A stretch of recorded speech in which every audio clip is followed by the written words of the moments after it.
dami-dami nilang sinasabi, napakaganda na ng ekonomiya natin.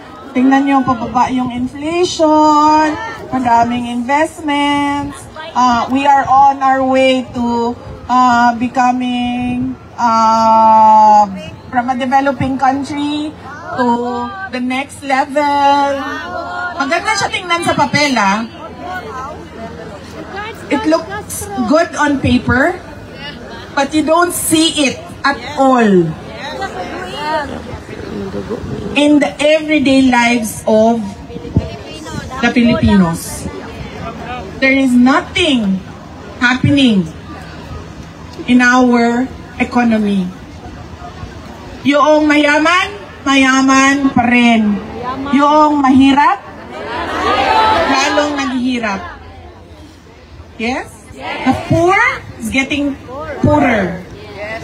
And you know, kapag sobrang dami ng mahihirap, tumataas talaga ang krimen. Because the lure of easy money is tempting them every day. Kaya dumadami ang scammer sa Pilipinas.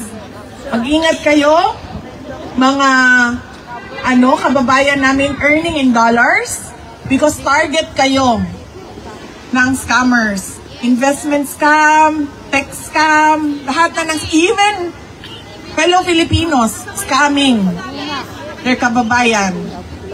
Drugs, petty crimes, lahat yan. Informal settlers. Nakikita natin yan. Huwag na tayong lumayo,